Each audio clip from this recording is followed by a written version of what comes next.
Hello and welcome to Cambridge, Massachusetts. Tonight I'm with a very special guest.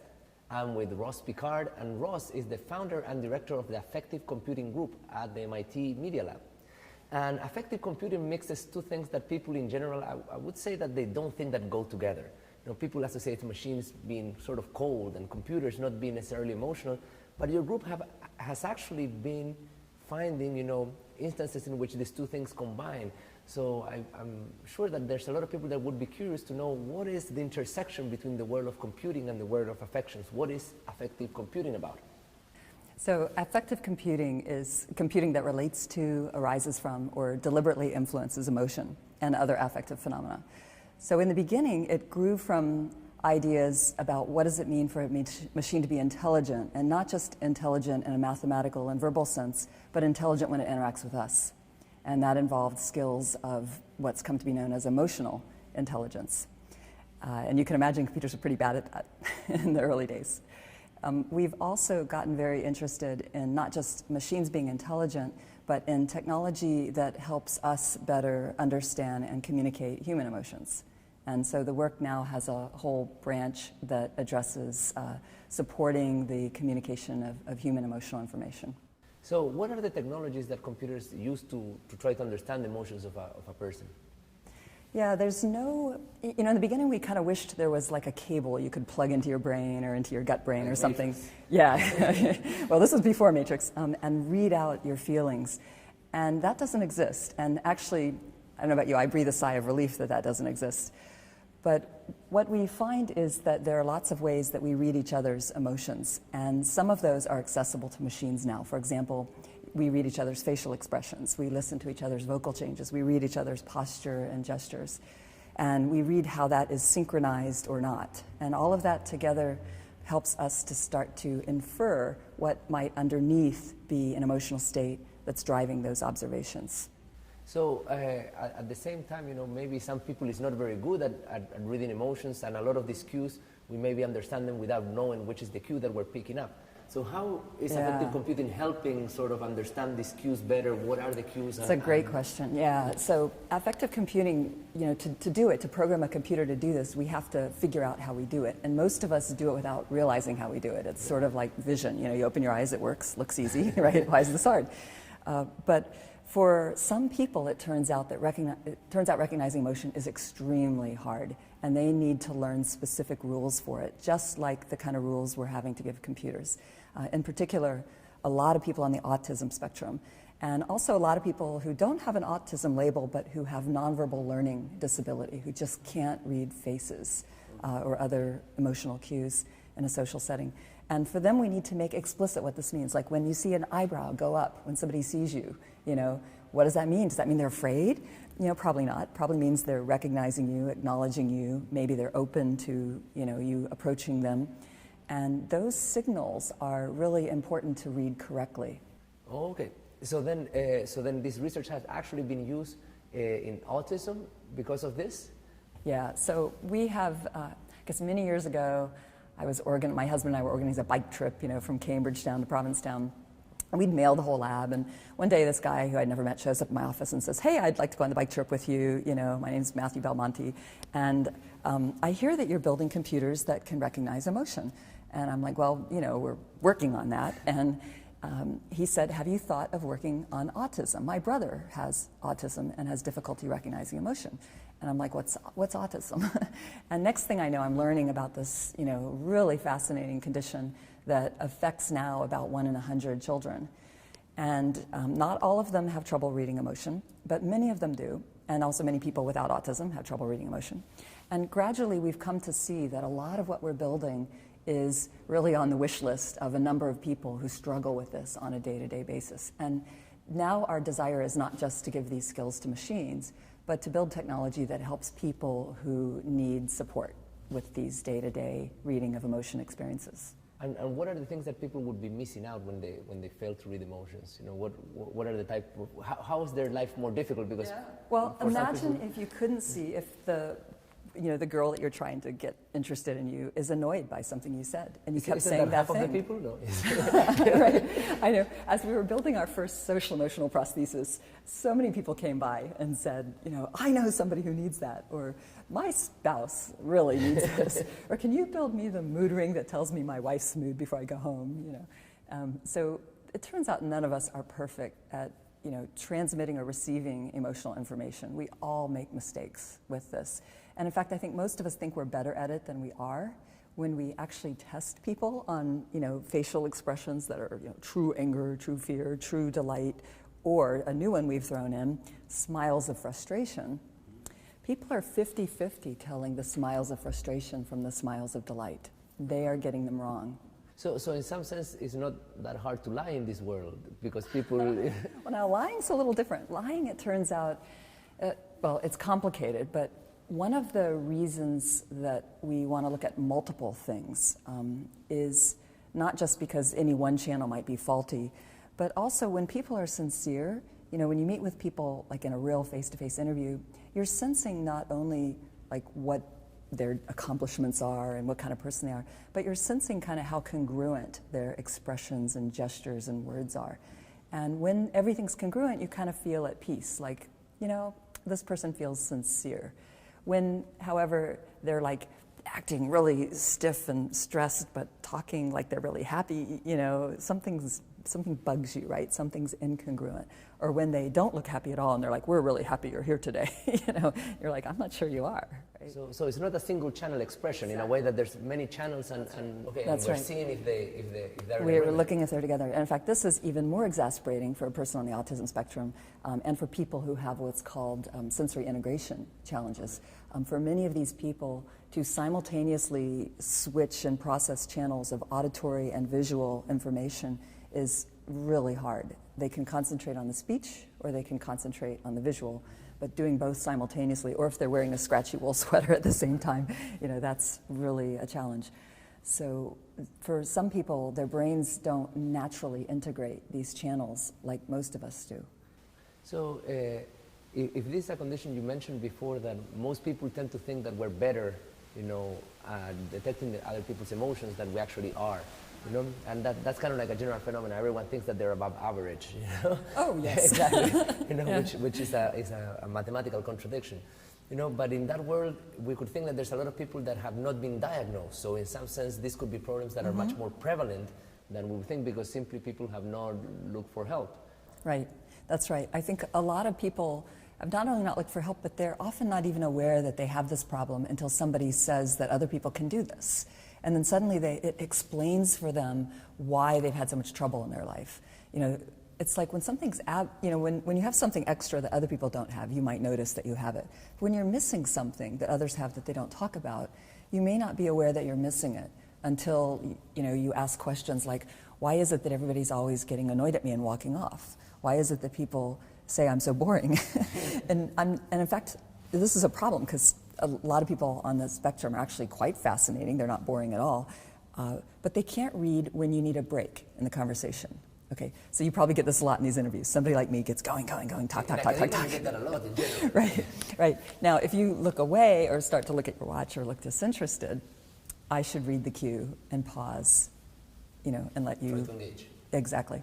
But if I can't read those cues, then I just kind of assume you haven't interrupted me, so I should keep going. And besides, what I'm talking about is clearly fascinating, right? So you must be engaged. So there's often what they are talking about is fascinating, but people get overloaded by the barrage of information. They need a pause for the brain to process.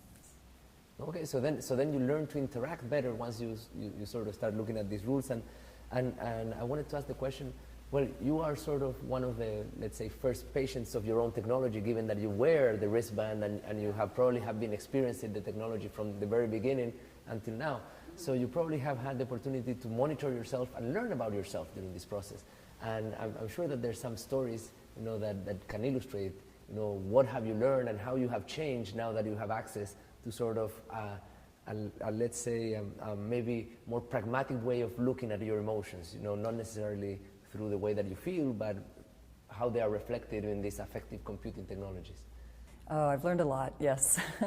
Yeah, I believe that it's important to really try things out. You know, one of our values here at the Media Lab is not just to have these Gedanken experiments or just where you do build a design that looks good but doesn't actually work, but to really build things that work even if they don't look good, and to you know, experience them. And only by experiencing them do we discover a whole lot of things that we didn't set out to even know, you know, to expect would be there. So I have, for example, with this particular wrist sensor, this is now a commercial version of one that we invented in my group. Before you go deeper, what does the sensor capture? Yeah, so this sensor captures 3 signals. The skin conductance, which is an electrical signal on the surface of the skin that measures, that changes when your sweat gland, picture your sweat gland kind of like a test tube, and as it starts to fill with sweat, the conductance across the surface changes. So even when you don't feel sweaty, the electrical properties change across the surface of the skin when the gland gets innervation from the nerves, and these particular nerves are innervated by the sympathetic nervous system. The skin is the only organ we know of that is purely innervated by the fight or flight system, the sympathetic nervous system. So it's really kind of the purest non-invasive measure we can get of when things activate you, whether good or bad. And so it's measuring the skin conductance, that sympathetic fight or flight or positive arousal measure. It's also measuring motion, so it's picking up my gestures, 3-axis accelerometer, and it's picking up skin surface temperature, which originally we put in because we were studying sleep and we were noticing the skin conductance changing wildly during sleep, and we thought maybe it was sweating and heat, and it turns out that it's not correlated with temperature, which was quite interesting, and now we can see other interesting things with temperature. So I measure those 3 things, and as we measure those through daily life, we are seeing surprises. Originally, these were always measured in a lab, you know, and you do things like bring a person in and say, okay, after we wire you up, usually these have lots of electrodes and wires on your body instead of a little wristband, and they tether you to this apparatus of equipment and say, relax, you know, and you're like, oh man, I hope I'm like sitting on an electric chair. Yeah, exactly. And then when you relax, your skin conductance goes down like this. And then they'll do things like, you know, clap in your ear or a loud sound or a flash of light. And these are things that provoke your startle response or your orientation response. Quick. And within usually 1 to 3 seconds, your skin conductance will go up, and then it will go slowly back down. Now, that's a pretty robust phenomenon. What we were able to do when we made this something that didn't tether you to a rack of equipment is go out in the wild and start to measure audiences and children on the autism spectrum and kids with sensory disorders and kids with epilepsy and a whole lot of other situations, and regular professors and their stress levels. And then we started to see a bunch of surprises that we could never see in the lab before. So, like for example, in your kind of like personal life, you know, like like have you found any surprises, that things that maybe you know? I have indeed, actually. Well, first of all, I confirmed a lot of the usual things, which like the commute home in Boston, you know, big peaks, until I started consciously trying to exhale and so relax. Commutes really, you know, Commutes usually show up as peaky. Of course, exercise is activating. What was interesting too is after exercise for a while, my levels tend to stay elevated. I can get a nice extra kick at night if I need a couple extra hours of work done and I'm fading. If I get on the exercise machine for a half hour, you know, get real worked up, then the arousal level stays high a good bit later and I get a second wind, which is really useful sometimes. Better than doing caffeine late at night because it tapers naturally. I also had some surprises. I have 3 children, and I've noticed, for example, that you know, on a day, like I have data from a day I've shown a lot of people where I took my son to Six Flags for his birthday, and we rode this first ride that, you know, I really didn't want to go on. I'd been dragged on it before. Oh, this thing made me sick, and my levels went up really high and kind of stayed up. Then we rode my favorite roller coasters. You know, it was the first time taking my son and his friends on roller coasters. Big peak, nice decay, like, you know, like thrill followed by deep relaxation. And that was very reliable for me on the roller coasters. Now, these huge peaks happened all day at Six Flags and kind of tapered off as I ran out of steam toward the end of the day. But what surprised me was later, looking at the whole day, my biggest peak was not the biggest, fastest roller coaster in all of New England, although that was a huge peak. My biggest peak was actually getting out the door in the morning with the kids. Kids, Yeah, and this was an unusual one because it happened to also involve a threat that the whole event was going to be called off, and there was an asymmetry in my peaks right higher than left, which is also interesting because the right brain circuits control the right side and the left control the left at a subcortical level, these regions called the amygdala. And so we think now we can get some differential information out of the brain, not based on just my data, but based on other more extensive studies that have been done. And then there is kind of like another aspect. One thing is computers, can help people learn about people and their emotions. But also, you can think that there is a future, in which the car knows when you're upset, when the refrigerator knows when you're upset, maybe, and in that future they can act accordingly. I'm sure that you have thought about that future extensively. The refrigerator locks itself. You are not going to eat your way out of this problem. The exercise machine beckons. Take it out on me. Yeah, I think we have to be careful. Did you see the movie 2001? Space? Yeah, okay.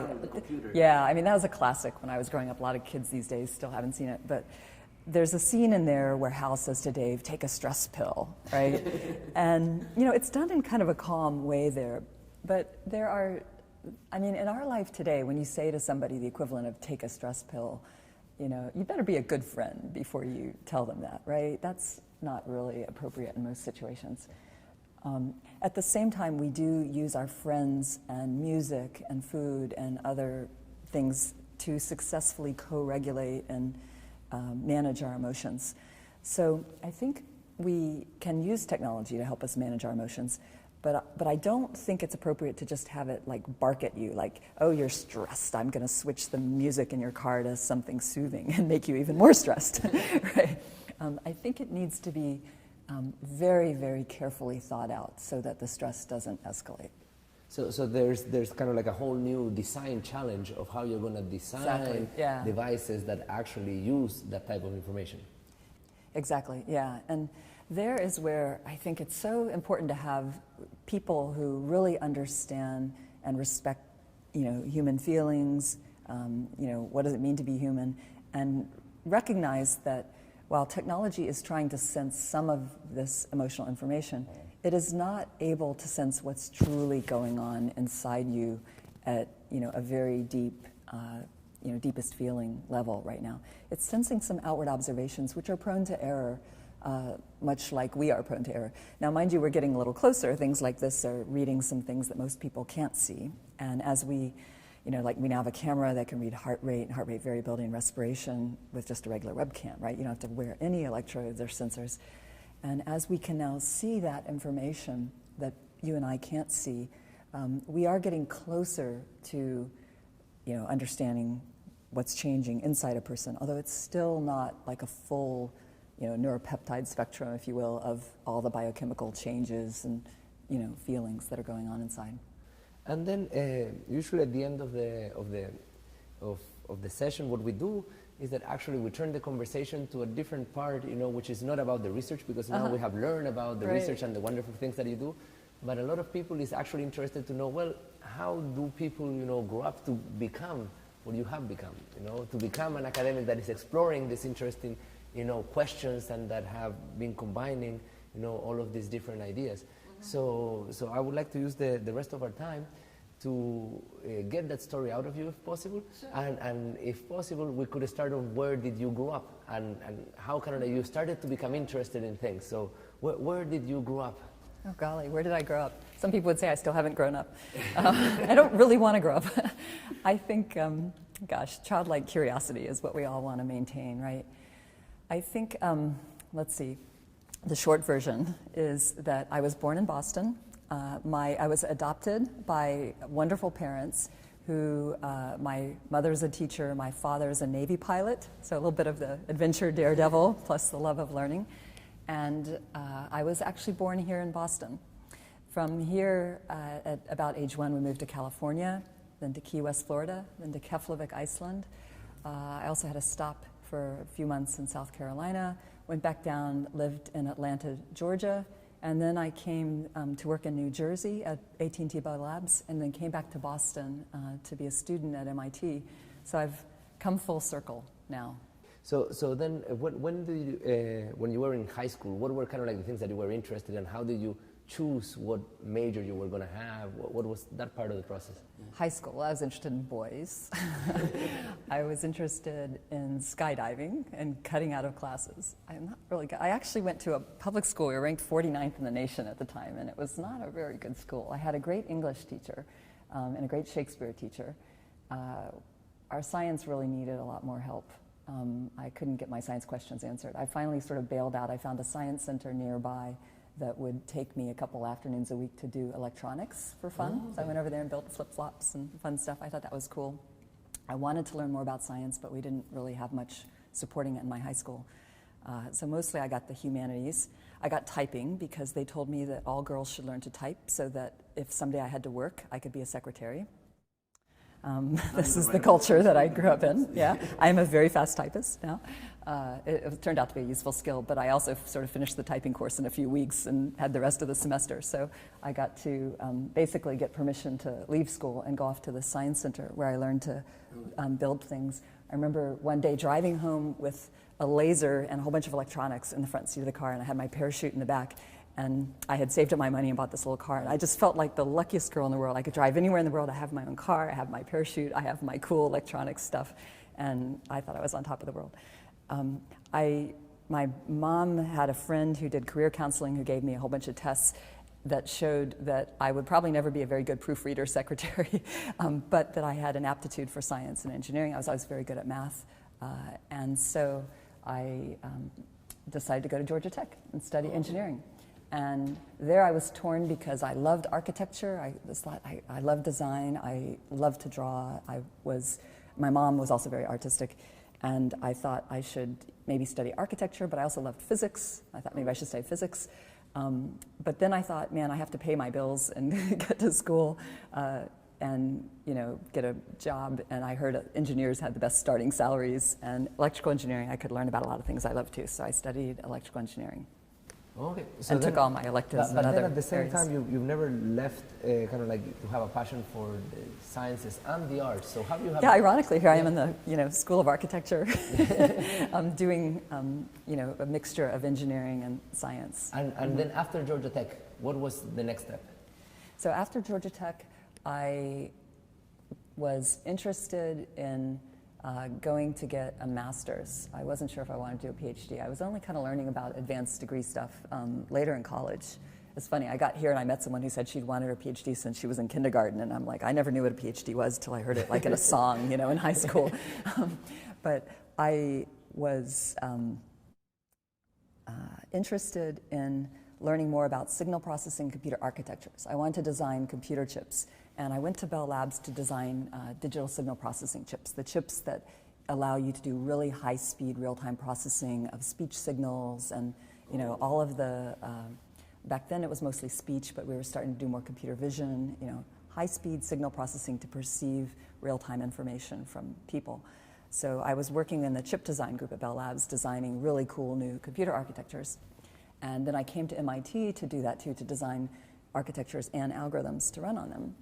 And my advisor here, Bruce Musicus, said to me one day, well, Roz, this is a really cool architecture you've designed. I'd come in with, but what runs on it? Like, it's okay if you have a really amazing computer architecture, but if it doesn't solve a real world problem better than some other architecture, it's not really better. So I thought, I think some ways the brain processes information would run better on this. So I decided I need to learn how the brain worked. So I went off to the library. I spent a lot of time in the library. I would just read from left to right, top to bottom, everything I could get my hands on. And I would literally move into the library, and do this all day. So I decided to start learning all about how the brain sees information. And from there, I finished my master's here, went back to Bell Labs, worked on new kinds of architectures for image compression, image coding, contributed to the JPEG standard at the time, date myself here. And then came back here to do my PhD. Oh, okay. And then you stayed at MIT since then, or? Yeah, I have. MIT's a little ingrown. I have to critique us. We tend to hire a lot of our own. I did at least switch labs. I went from that side of the campus to this side of the campus when I joined the faculty. The last year of my PhD, ironically, I didn't really want to work on media and television and stuff. And my advisor that was not in the Media Lab inherited all this Media Lab TV work and asked me to work on that. And I said, gee, I prefer to do my statistical physics models of pattern processing that I think are kind of inspired by a lot of nature and how nature does design. And I wanted to work on those. Meanwhile, the Media Lab had hired Sandy Pentland, who was really interested in that stuff. So ironically, I moved in my last year of my PhD to the Media Lab to avoid doing media work. Okay. But at the end, you end up still processing signals. It was not about speech, but it's about emotions, which I think it's... Exactly. Yeah. When did that transition happen? Yeah, so that was early 90s. Trying to remember exactly. I think it was around 93, 94 that I started. I remember it kind of started when I was reading Richard Seidowick's book, Synesthesia, The Man Who Tasted Shapes. I don't know if you know about synesthesia. Richard was writing about a dinner guest who had come in his kitchen and, I guess he'd gone to his house. So the man was tasting the soup and he said there aren't enough points on the chicken or something like that. And Richard was like, what? He's a neurologist. And they got to talking and he discovered that this man feels shapes in when he experiences certain tastes. He tasted shapes. He also discovered that the effect was enhanced by alcohol, suppressed by caffeine, suggesting it was a little more subcortical than cortical. Long story, fast forward, different kinds of brain imaging and so forth. Richard, argued that synesthetic experiences, whether they were colors and letters, which is the most common, or tastes and shapes, or sounds and colors, supposedly Kandinsky was synesthetic, that these were not happening in the cortex, where we thought of most of perception as happening, but they were actually happening with heightened blood flow in subcortical regions. Okay. And I thought, that's funny. I had been studying all this signal processing in the brain about vision, audition. It was visual cortex, it was auditory cortex, it was all cortical. Why suddenly were perceptual things not happening in the cortex? They were happening somewhere else. I got to go learn about these other regions. Well, he said these other regions are important for memory, emotion, and attention.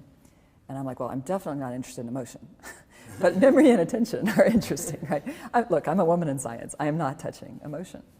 So I thought, okay, memory and attention, I got to learn more about this. So I started learning about all these subcortical regions in the brain, and I kept bumping into emotion, which was really annoying, right? I do not want to touch emotion, right? How to throw away your career in one easy step. So but I kept reading, and the data was leading me there. So this, I do believe that the world is structured and ordered, and that's why science can lead us to knowledge that makes sense. I believe that, I don't have perfect truth, but I do believe it's out there that we can start to discover pieces of it. And as I was discovering all of this converging evidence for emotion playing important roles in the brain, based on lots of neuroscience and other findings, I realized that in AI and in all the work we were doing, that the functions emotion was performing were functions we were trying to perform without emotion. And maybe if we understood more how they worked in the human brain, it would help AI overcome a lot of the limits that it's been up against. So I faced this dilemma. Do I, muddy my name by dealing with emotion? Or do I keep ignoring what the evidence is saying and just do what everybody in my field is doing? And you decided to be rogue. You decided to go into, this. This was about the time that Nicholas Negroponte, who's just so inspirational, was saying we need to, young faculty should take risks. And, we need to be, developing the next new thing. And I wasn't sure at all this was going to be the next new thing. This could just get me laughed off stage. But I remember once I was out to lunch with Jerry Wiesner, who was building, the original Media Lab building is named after. And Jerry, I was asking Jerry, Jerry, what's your advice for somebody like me, new faculty here, engineer, now in School of Architecture. There's so much I could do and I want to do. What do you think is most important that somebody like me should be thinking about? And he took a bite of his bonbon, and he said, you must take risks. Junior faculty should be taking risks. And I realized the work I was doing right then, which was all this image analysis, content-based retrieval, teaching the computer to recognize when Jerry Seinfeld walked into the video shot, while that was cutting edge, okay, and I was, one of the lead of one of 3 groups doing this, and in the world we were, keynoting at all the conferences on it. We were getting the most cited publications. It was growing into a big area. I had just raised $500,000 in funding in that area for that year. It was really a booming area. But it wasn't a high-risk area. It was like a guaranteed success area, right? It was taking off. The planes were lining up. It wasn't a big risk. It was exciting. It's pretty much what my tenure was built on, but it wasn't a big risk. So in the last year before tenure, I decided, after a bike ride with Peter Hart, of all people, up Old La Honda Road in Silicon Valley, and I'm like a heap of sweat laying there going, Peter, I'm about to die. He's like, Roz, tell me more about this affective computing stuff. And I told him about it, and he said, Roz, you should stop all this other stuff you're doing and really, put your energy into that. Now, Peter, you may not know, had written the most successful pattern recognition book in the field. It's still one of the most successful books of all time in pattern recognition. Duda and Hart, now Duda, Hart, and Stork.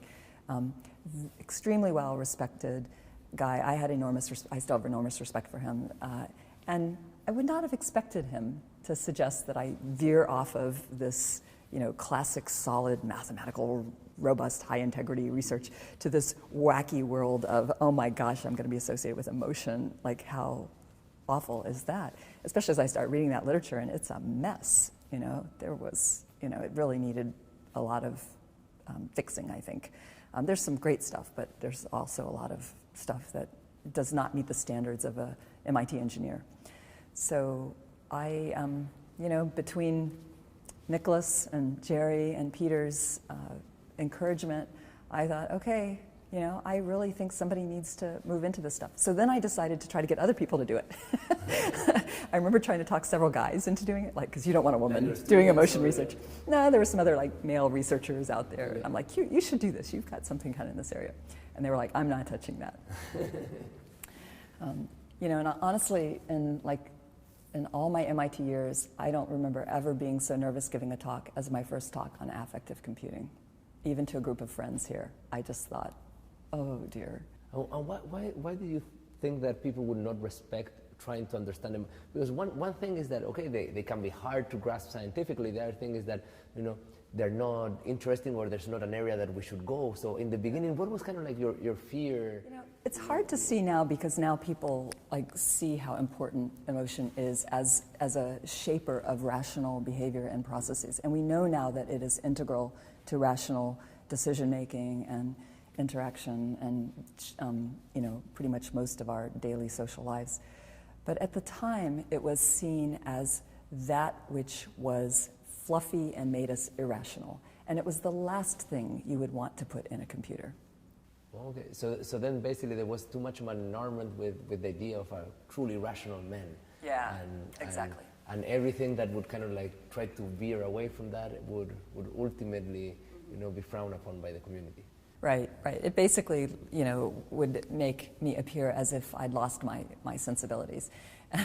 I remember showing up at one of my hardcore computer vision pattern recognition conferences shortly after this, and I had given a number of presentations there and had been very successful with my content-based retrieval work.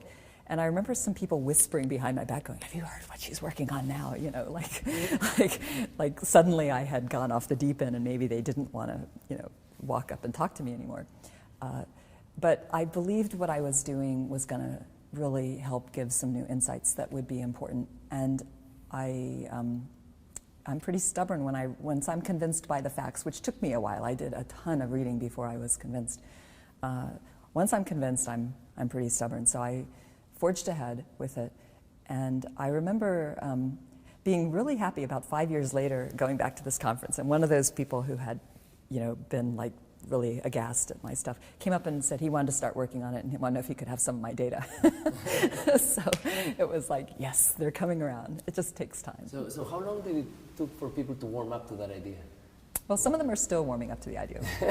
I've had some colleagues come up to me and they look at my feet and they go, "Roz, I can't understand why you're wasting your time working on emotion.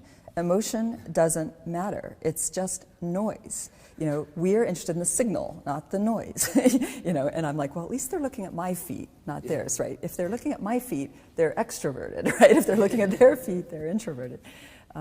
So there are a lot of people in our community who really don't get emotion, and they don't see that it does anything other than get in the way. So it may still take a long time to convince them. Some may never be convinced. Meanwhile, a lot of people have seen that you can now begin to measure part of this. You can now test for how it influences things. It has powerful influences, even in very rational decision-making, economic judgments, of course in behavioral choices, of course in social interaction. And I guess behavioral economics have helped make your case, you know, by Yes. kind of like destroying the rational man model. Yeah, exactly. Experiments. Yeah, and not just that, you know, a whole bunch of affective neuroscience. You know, I'd say there's just been a huge surge in good research on emotion in the last several decades. So thank you very much for coming, you know, to Cambridge Days today. It was a pleasure learning about your work, learning about your life, and you know, look forward, you know, to see you again in the future. Thank you, Cesar. This is a pleasure. Thanks.